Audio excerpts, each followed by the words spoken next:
ఈ శివరాత్రి సందర్భంగా కుంభరాశి వారికి ఇది చాలా విశేషమైనటువంటి రెమెడీ అని చెప్పుకోవచ్చు.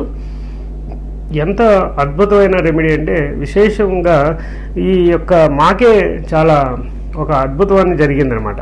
కుంభరాశి వారికి కావాల్సిన మట్టి అంటే పుట్టమట్టి అయితే మ్యాక్సిమం దొరుకుతుంది మనకి, కానీ ఐరన్ ఓర్ కావాలి దీంట్లో మనకి. ఐరన్ మట్టి అంటే దాదాపు దాన్ని ఏమంటామంటే ఇనప చూర్ణం అంటారు, శాండ్, ఐరన్ శాండ్ అనమాట. ఈ ఇనప చూర్ణం ఎక్కడ దొరికిద్ది? ఏ పౌండ్రీలోకి వెళ్తే రజం దొరికిద్ది కానీ చూర్ణం దొరకదు. ఎలా ప్రయత్నం చేయాలని అనుకుంటే ఒక వ్యక్తి వచ్చి చక్కగా మాది ఒక ఫ్యాక్టరీ ఉందండి, దాని నుండి మీకు కావాల్సినంత ఏర్పాటు చేస్తారని చెప్పి దాదాపు చాలా దూరం నుంచి పక్క రాష్ట్రాల నుండి వచ్చి అది ఇచ్చి వెళ్ళటం జరిగింది.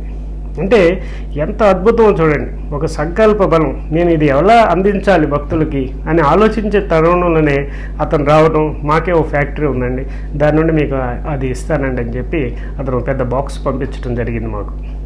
మేము ఊరికినే తీసుకోము కాబట్టి ఆయనకి ఎంతో ఇచ్చాం. ఆయన వద్దన్నా కూడా మేము ఇవ్వటం అనేది కంపల్సరీ కాబట్టి ఇవ్వటం అనేది జరిగింది. ఊరికినే తీసుకోకూడదు కాబట్టి ఏది.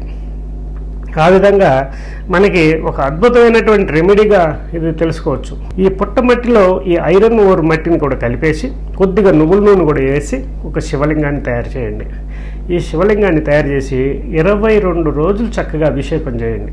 22 రోజులు అభిషేకం.